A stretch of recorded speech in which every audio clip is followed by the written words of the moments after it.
This is Seeing Red, now in our 15th season of bringing you the best in independent Red Bulls news and opinion. Now, here are your hosts, Mark Fishkin and Joe Goldstein. Hello, hello. The Red Bulls concede twice in the first 15 minutes, hit the post 5 times, and see their season-long unbeaten streak come to an end in a depressing 2-0 home loss to Philadelphia. It's Seeing Red, the New York Soccer Roundup. I'm Mark Fishkin. I'm here with Territorial MLS's Gustavo Guimaraes. How are you, sir? Very good, Mark. It's always a pleasure to be here with you.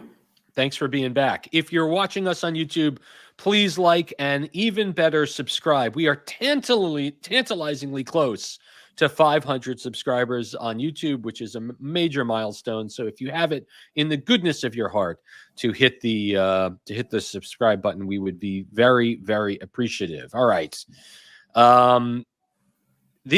Michael Ura's 4th-minute goal was not the earliest goal that New York has conceded this season. I think that Yaya Kubo for Cincinnati scored in the 3rd minute.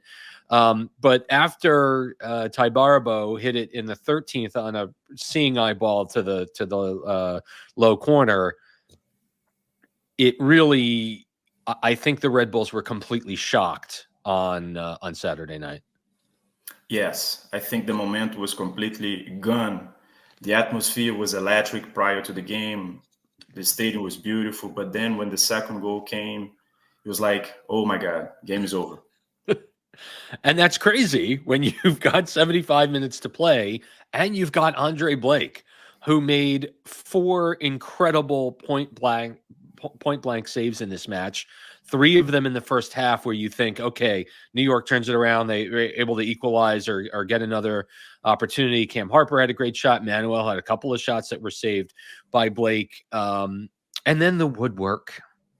They say that soccer is a game of inches, and this team's fan base knows just about anyone else's the slim margin between victory and defeat.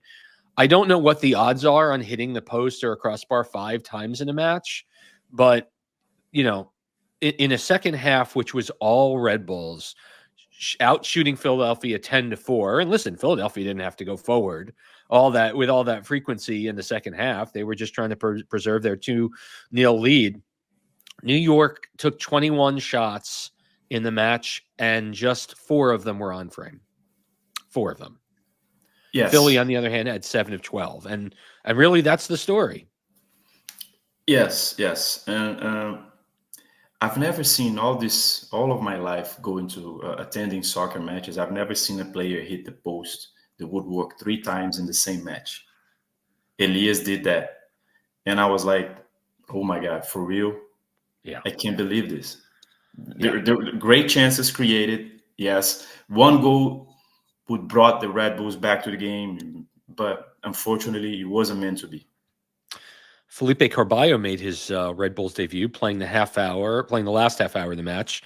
I thought a little uneven, but honestly, your expectation has to be 0. I mean, the guy had 1 training session with the team, and I appreciate Schwartz and perhaps the entire organization kind of saying, look, here's our guy. Here he is. This is what we did over the summer transfer window. And though he may not be acclimated to how Schwartz wants to play, we're down 2 goals. You know, why not? What did you think? What you saw of Carballo?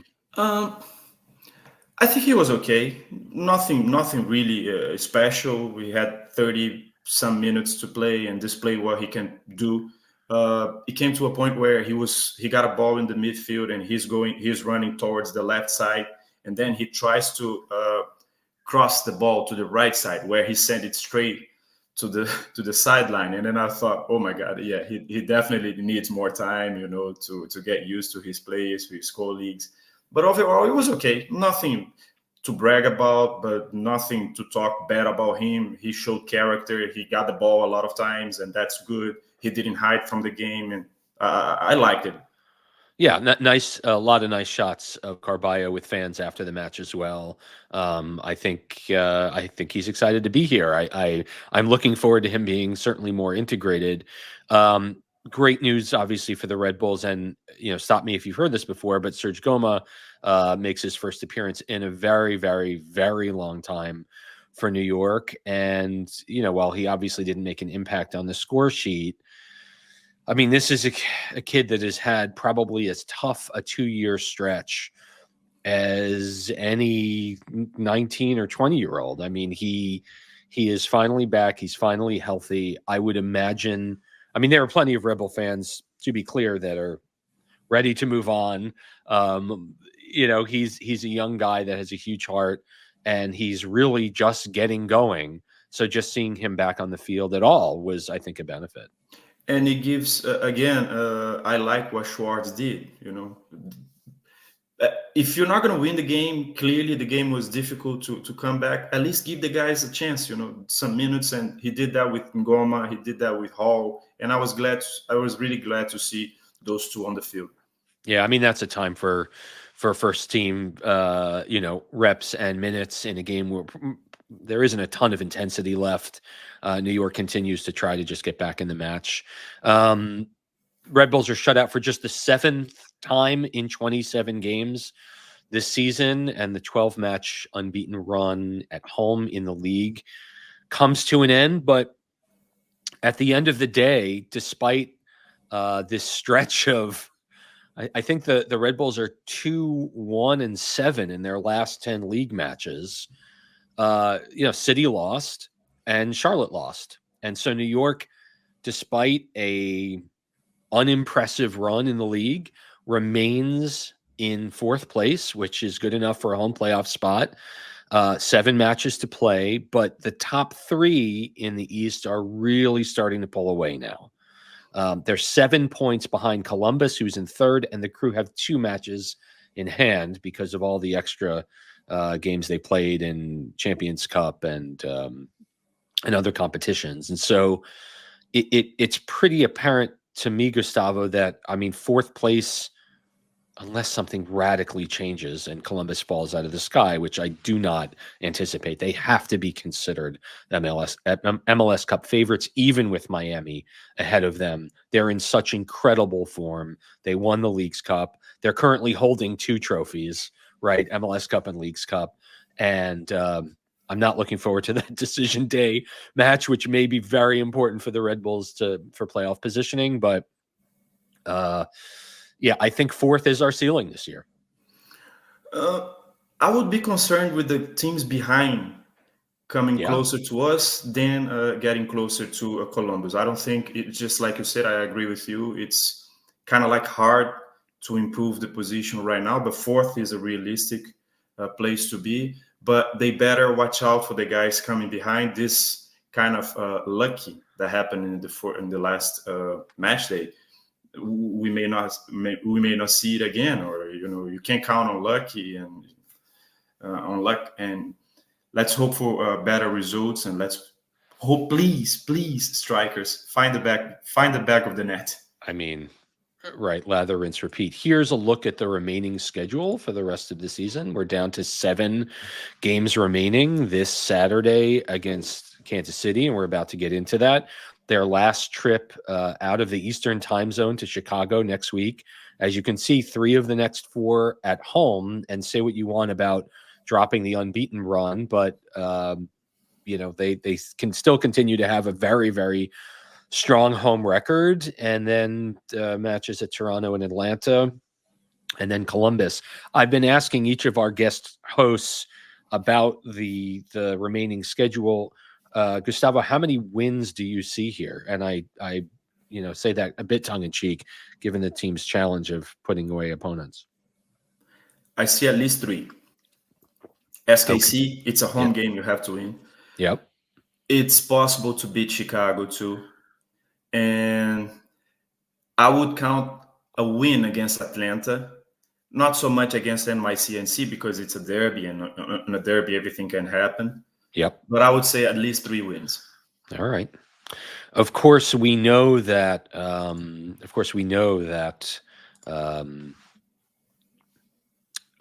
This team is about to take on Kansas City without a number of important players. But before we do that, let's give our bull of the week for the match against Philly on a night where it was bad.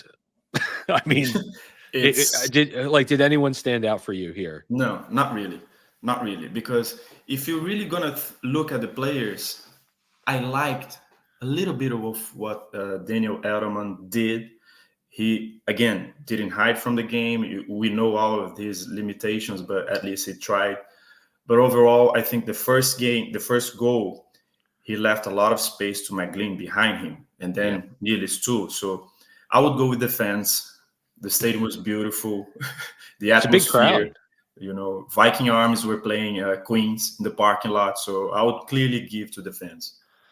I think that's fair. I might lean towards giving Serge Goma a bit of a nod here just because the first 10 minutes were incredibly meaningful.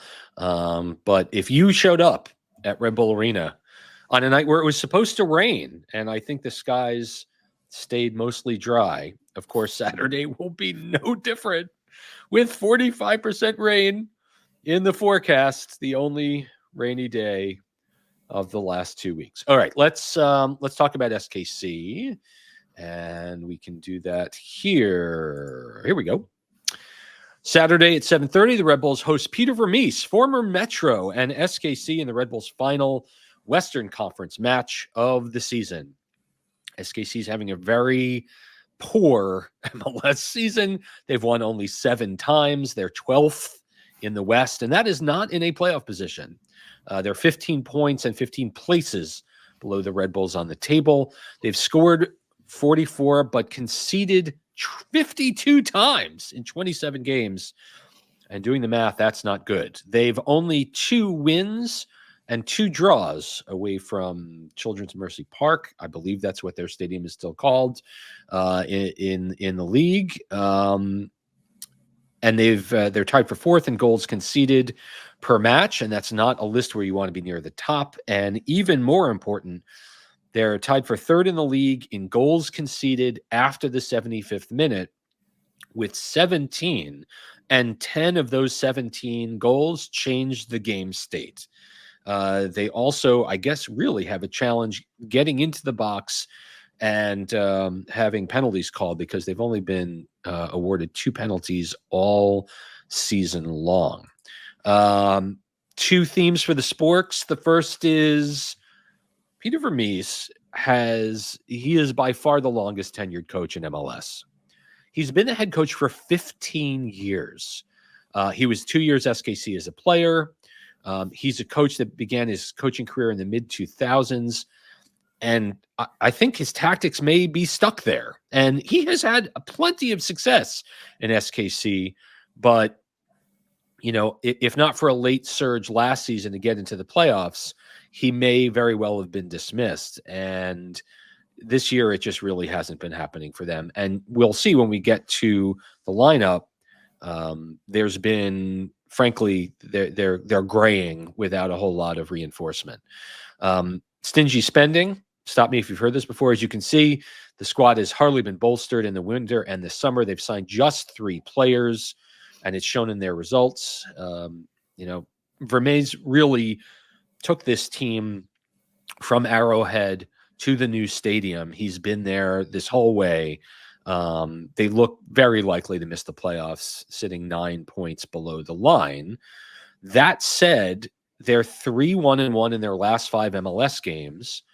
They got out of their group in the round of 32, and they will play LAFC in the final on September 25th. And as we know, they have a chance to win a trophy. And because LAFC also did well to advance to the final of the Leagues Cup, this dreadful team will be playing in the CONCACAF Champions Cup next year because they got the next finalist slot. So a team with 7 league wins is going to be playing. Here's who they've beaten in the U.S. Open Cup, which is by far their success. They beat Union Omaha 2-1. They beat FC Tulsa 4-0. They beat FC Dallas in extra time, the goal in the 111th minute. And then in the semifinals, they took down Indy 11 with Johnny Russell and Rosero scoring. So this is a team that has played only one MLS side in their run to the Leagues Cup final. So that's pretty good. Now, as we know, there are going to be a lot of players, because it is an international break, that won't be taking part in this game. Carlos Coronel will be with Paraguay. Noah Isla will be with the the Sweden U21s. I'm not anticipating Emil Forsberg to return this week, so that remains a question mark. Lewis Morgan will be with Scotland. Whether he plays or not remains to be seen. And Coach Schwarz will be out with a suspension for getting too many bench yellow cards. On the Kansas City side, there isn't necessarily someone that is a leader on this team that will be out. Stephen Afrifa, who is a Canadian striker, is away with the Canadian national team. Willie Agata from Nigeria is suspended with yellow cards. Felipe Hernandez is also suspended with yellow cards. So again, we're going to get, as you know, I mean, these are decent players for Kansas City. We'll see exactly. You'll recognize these names as we put them up there. History, it's an old school 96er. Hello, the 61st all-time meeting between these teams, which the all-time series rather is tied in all competitions, 23, 23, and 14. The last time these teams played was 2 years ago, which isn't strange for a Western Conference team. Aaron Long, the only goal on July 4th weekend 2 years ago when the Red Bulls beat Kansas City 1-0. The last time the Red Bulls beat Kansas City at home was 6 years ago when, get this, the goal scorers were BWP and Mark Szakovsky, who had a brace in a 3-2 home win back in July of 2018. The home side is winless in their last 3 games. The Red Bulls are 13-7-7 all time against Kansas City at home. JPA and BWP are tied all time. And because the team is so new, because these teams don't play each other a whole lot, we don't have a single player on the Red Bulls that has scored against SKC. Woof. All right. So let's go quickly through Peter Vermees's 4-2-3-1. Tim Ilya, one-time MLS goalkeeper of the year, has just 4 clean sheets in 28 games, and he's conceded 49 goals. He's 38, and it may be time for the glue factory for Ilya. Around the back, Tim Leibold, a German with a goal and assist. Robert Volodar with an assist. Danny Rosero, center back, has 4 goals, most of them coming on set pieces. Kyrie Shelton is still in this league at age 31 with 2 assists. The sixes are Jake Davis with 3 and 3, and Remy Walter, a Frenchman, with 3 and 2. Johnny Russell continues to score important goals for this team despite being 34 years old. In the league, he's got 5 goals and 5 assists. Oh, that's all comps. Their 10 is Eric Tommy, a German, with 5 goals and 4 assists. Daniel Shallowy, the Hungarian, who's been in this league for a very long time, with 3 and 2. And up top, Alan Pulido, who famously broke his leg in a preseason game against the Red Bulls a number of years ago. Pulido, the Mexican one-time El Tri star, is 33. He has 5 and 4. And so, these are teams. This is a team, rather, Gustavo, that has a number of players that know how to score. But, Russell's 33, Pulido's 32, Melia, yes, he's a keeper, he's 38, Kyrie Shelton's 31. This is not a team that's going to blind you with speed. This is not a team that's going to hit you on the counter often. This is a team that's won 7 times in the league, and they're a cup darling. What do you expect to see on Saturday night for New York? If we see all these numbers and expect an easy game, I think that would be the wrong mindset for this game. And yes. I think it is a challenge for Sandro Schwarz to, prepare his team, not expecting an easy one. It's going to be a dogfight again. And just like you said, they have a lot of players that can score a goal. Shalloy, Russell, Pulido. They may not be having a great season, but they know what it needs to be done in front of the goal. So I do want the Red Bulls win. I do expect a win. But if we go into the match No, this is going to be an easy one. No. Especially considering we're going to be with our two best players, possibly, because I do not expect Forsberg to come back as No. well. And so Forsberg and Morgan will be out. Our strikers, especially Dante, is having a trouble time to find the back of the net. So That's a very kind description. let's see what happens, but I do want them to win. Yeah, I mean, I think I agree with you. I don't think there's an easy game left on New York's schedule. I think next week playing at Chicago, there's no guarantees here, right? We've seen this team struggle to put away teams that are below them on the table all season long, right? I mean, this stretch, a 1-0 loss at the Revs, a scoreless draw with Nashville, a 2-2 draw with Montreal, where New York went down 2 goals, the win against Toronto, which was probably and the win against Cincinnati, the probably the most complete, draws against DC and Philly and Colorado and Montreal. It's, if New York wants to be taken seriously as a team that could possibly make some noise in the postseason, and I think it's safe to say the entire fan base is expecting another first-round playoff exit. That's for the 5th straight year. Everyone is expecting that. Yeah. Even though we're in 4th place, the Red Bulls are in 4th place in the Eastern Conference. That's a team that, do we have what it takes to go into the next round? I mean, advance into the playoffs? Who knows? I don't think so. I don't expect so. It looks like a team for the first first round, which is going to be, is going to leave a sour taste in our mouths. You mentioned the games, the results. The one that hurts me the most was the draw against LAFC in California, where the Red Bulls were leading twice. The better team, yeah. No, I mean, the team has clearly left points on the table all season long. I think, this is a game for Cam Harper to continue to show everything that he can put into a match. I think there's some question about where the goal scoring opportunities are going to come from. It'll be interesting to see Carballo with a week of training under his belt with the team, if he's able to integrate a little bit better. I'm curious. I understand why Stroud wasn't put on against Philly, but I think as he continues to be selected and work his way back to fitness, this could be a coming out party for him if he's able to get some quality minutes.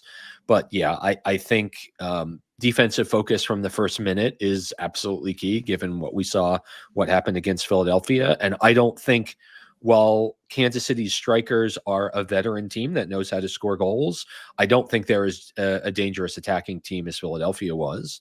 I think that New York is definitely going to have to learn the lesson. And of course, off the field, this was supposed to be the drone show. I don't know if fans are aware this was supposed to be drone show night at Red Bull Arena, who sent a note to the season ticket holders or the ticket holders that they just couldn't figure out a way to do the drone show in the arena and keep all the drones below the FAA regulations, since the arena is, in fact, in the final approach for Newark Airport, and have the drones be seen everywhere. So, well, that has nothing to do with anything. It seems to be emblematic of this better but not great year. All right. So that said, a prediction for Saturday night, sir, with rain in the forecast again. Haha.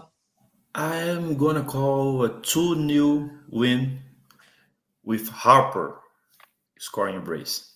All right. I'm going to call it a 2-2 draw because I dare to be different, and because I just don't see a team, with both Tolkien and Duncan looking kind of disinterested last week against Philly. I don't see. I see Kansas City actually getting on the score sheet, and Elias needs. What does he need? Some contacts? I don't even know. He needs just a minor adjustment to get some of those balls in the net. All right. Yeah. When we're yes. Good that you mentioned about Tolkien. He seemed a little bit irritated against Philly with his teammates. He had a lot of opportunities to go on one versus one against Mbaizo, and he always ended up opting for side passes. Where is the J-Mai we are used to? We got Well, used to. if you've been following closely, there was news of a transfer that may be coming for Jamai in this transfer window. I think the team was approached by a Bundesliga side about Jamai's services, and I guess Jochen in New York felt that they needed him for this stretch run. We've been calling for Jamai to depart for a year now, and that may have been frustrating him to no end. It was his 100th start for the Red Bulls, and for a young player like that played on the Olympic team, I think maybe there was a little lack of maturity to not be so engaged. And if a player of Jamai's ability doesn't have his head right, New York's definitely going to be limited. Absolutely. So, all right, next on the show, we're going to talk to CODY BRADLEY of the KC Soccer Report, and we will be back after this short break. So keep it here, please.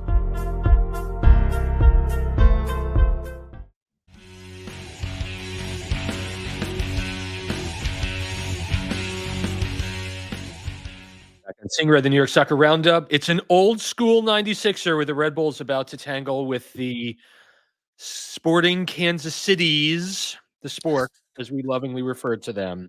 You guys do that there too. I thought that was just Seattle with the everybody. Sporks. It's everybody. I don't mind that. I haven't heard that one in a long time. Well, I'm happy to provide that trip down memory lane.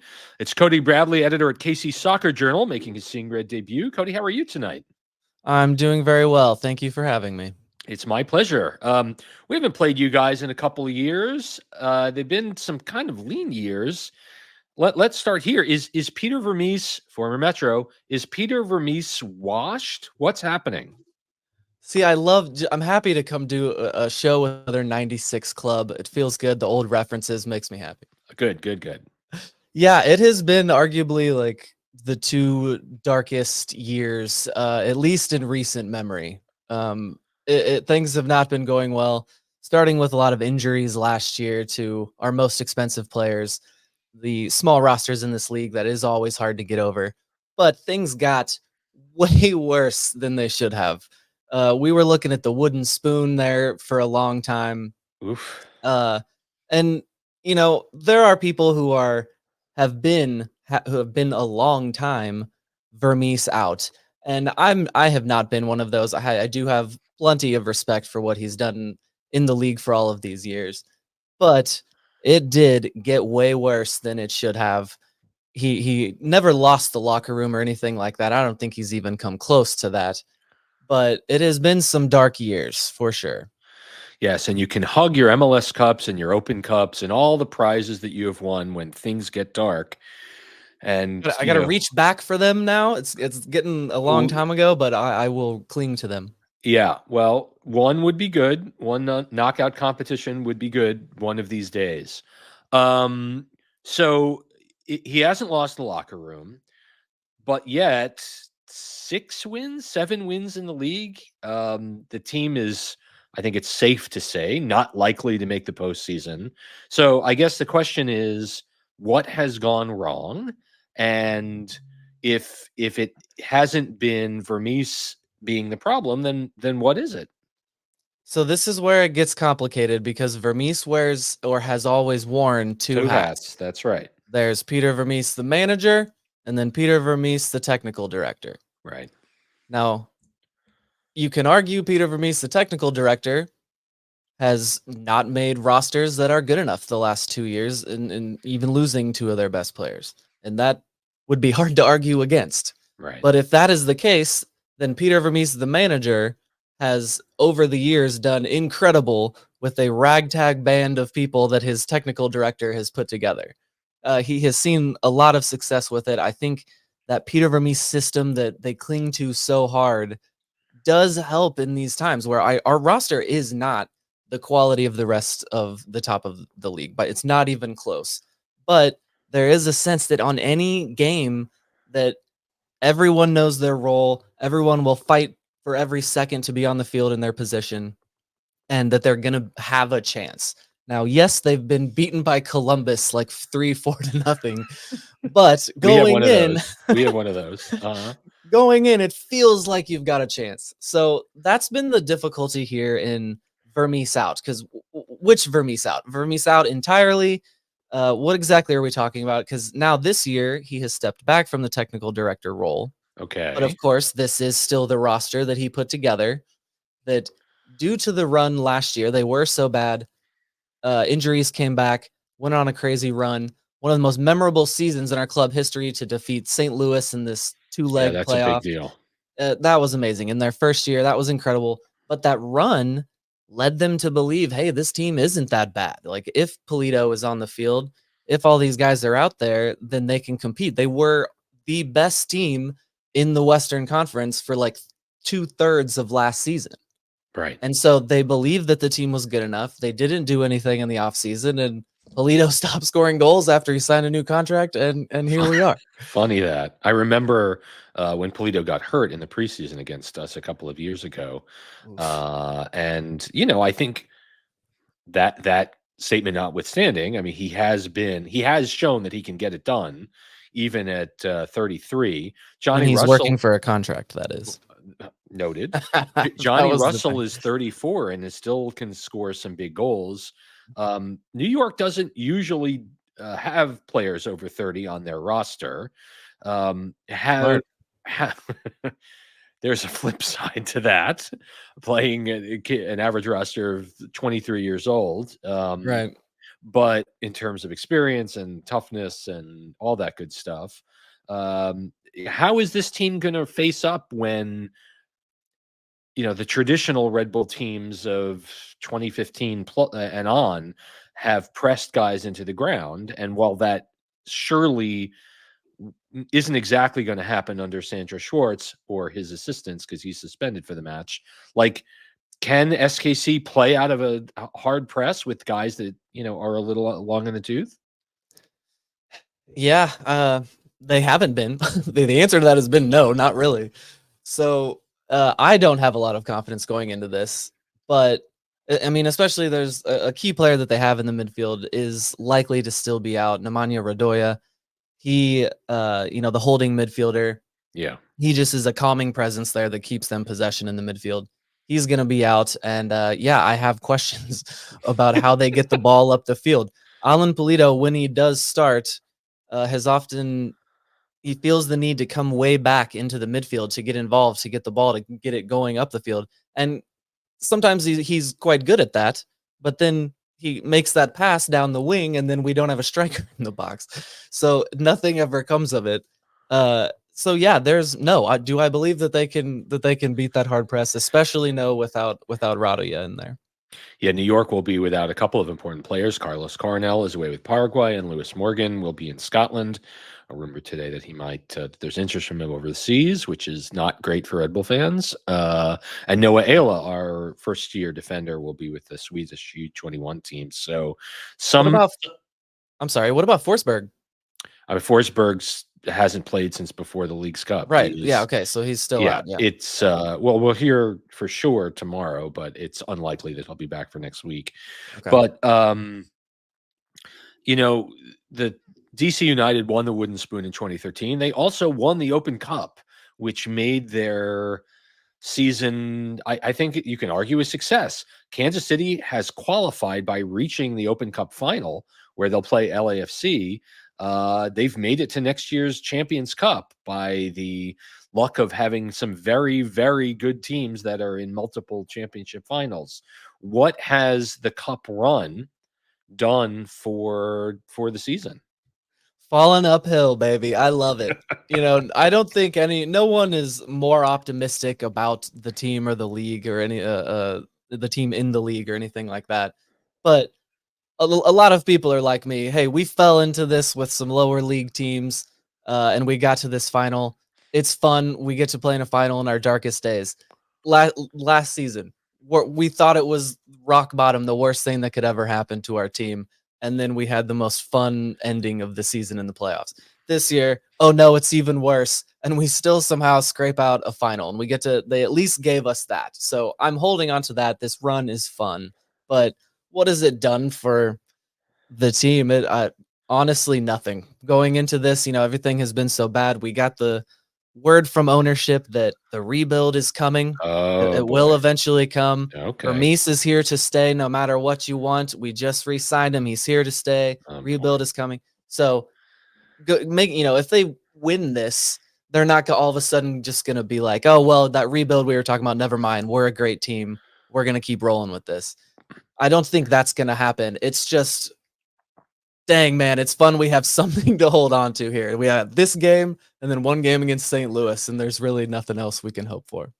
The Red Bulls and NYCFC have yet to meet in the playoffs, although it's coming up on its 10 seasons now that NYCFC has played in the league. And the way the standings sit right now, they would meet in the playoffs. And I'm sure your Missouri derby there was pretty phenomenal and shocking, I think, to a lot of folks in the league. And I'm sure that was very well done, given how high above their head St. Louis played in their first year. Right.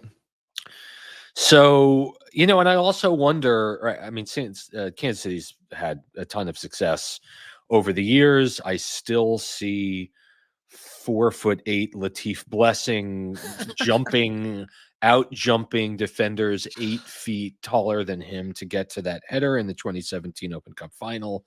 I promised myself coming in I wasn't going to mention the 2017 yelling final. And pointing at the screen, get that guy. I said I wasn't going to mention it or Sasha Kleston crying, and I wasn't going to do it, but then dang it, I just did it. I mean, yeah. So again, you're not expecting a victory is what you're telling us. Do you have a prediction for Saturday night? You guys have 2 wins on the road in the league. Man, is that right? Wow, thank you for that horrifying stat. 2 wins on the road. When we use stats like that, they only serve as jinxes. We have a saying on our show, there's no reason, when the stats are so overwhelming that we should win, and we say something like there's no reason, and then everything, the crap's the bed, and we lose in the most painful way possible. I did not use those terms for this Saturday, but nevertheless, I'm curious what your thoughts are. Every time I go into a game thinking we're about to get rocked, they somehow pull out a win that just came out of nowhere. And maybe they're feeling good with the Open Cup thing coming around. I don't know. They have a knack to pull things out. Willie Agata is not going to play. He got a red card last game. Right. So Alan Polito is going to get it. Our $10 million man who doesn't even start is gonna get a go. He missed a PK up 2 goals at the end of a lower league opponent, but he's gonna get a go. So I don't know. The guy knows how to play soccer. He's got to score a goal sometimes. So maybe this is the time at all. The stars align and they show us something. We have a few much less expensive strikers that don't do that either. So it'll be interesting to see. Cody Bradley is an editor at KC Soccer Journal. Cody, where can folks find you on the internets? At that Cody, though, on Twitter is a good one to find me. And yeah, KC Soccer Journal is a great just American soccer follow. We cover all of it, so go give us a shout there. And if you want to subscribe, rate, and review wherever you get your pods, the KC Soccer Journal over there as well. You can hear us. I'm going to put this up here as well for, do it. There you go. There you go. You can hate listen after Sporting KC lose this game and we're all sad. Go hate listen to our pod. It wouldn't be hate listening. It would be joy listening. Okay, there you go. Right. This is how we do it. It would be hate listening if you win. Cody, it's great to meet you. You guys have been doing that for 10 years. Good for you. Yes. And it's been around longer than me. It's gone through multiple names. There you go. A true 96er. I can share this with you. It was originally called the Daily Whiz with the SB Nation. And the team, I don't think the team liked it. They wouldn't retweet, they wouldn't share any of our articles. I'm shocked. So yeah, then it was the Blue Testament, and when Oh, of SB course, Nation, I know the Blue Testament. there you go. And then when the SB Nation dropped all of the MLS sites and we went independent, we went with a more natural, straightforward name. Say what you do. I think that's good stuff. Well, Cody, There you thank go. you so much for joining us on Seeing Red tonight. I appreciate it. Yes, thank you. All right, we've got more Seeing Red coming up after this short break. Keep it here.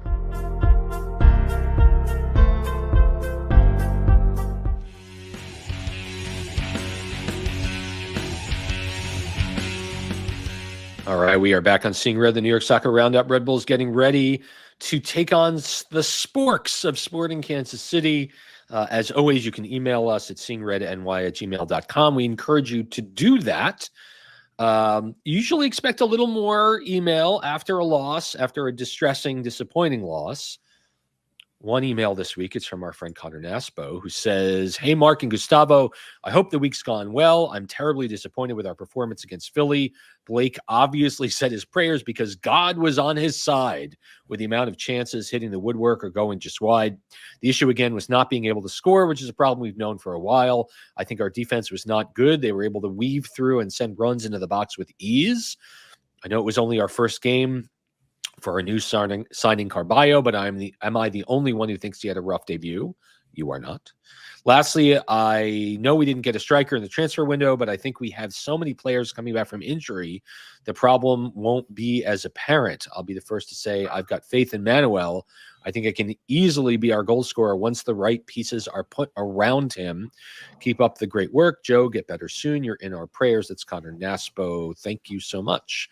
Connor, what do you think? I mean, I don't know if Manuel needs the right pieces around him because he is getting good looks, but this has been the Brazilian's challenge since he got here, sir.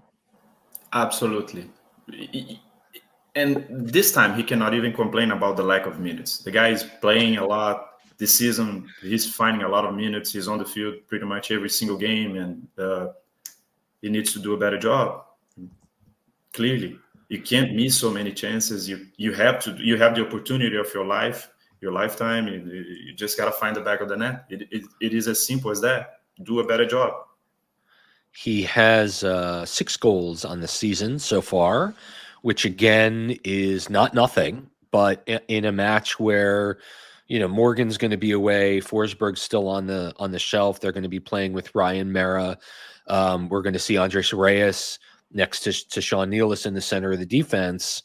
I mean, Manuel has to take his responsibilities seriously in a world where, you know, Van Zier, I mean, is not performing at all. It's imperative for him to be a little bit sharper. So, yeah, and you know the opportunity is there for this team, as you said.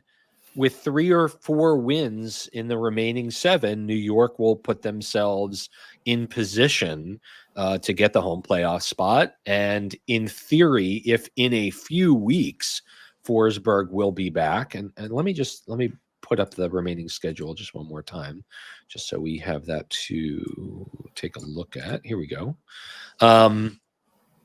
You know, if Forsberg's back against Atlanta, let's say, in a couple of weeks, I mean, five games with Forsberg's distribution and Morgan being back could be really helpful. And if Carballo shows that he is the true 6'8" that Amaya was, and brings some confidence and is able to get in the attack, and Cam Harper, et cetera, I mean, as you said, there are 3 or 4 wins here, and that will absolutely deliver them where they want to be. So, all right, we've come to an end of another terrific Seeing Red number 586. My goodness. I certainly want to thank Zach Feldman for stats. As always, we miss you, Joe Goldstein. Joe Goldstein was at the match on Saturday, which was awesome to see. A few photographs with him and his family was very, very nice thing to see. We continue to send you healthy vibes every single day.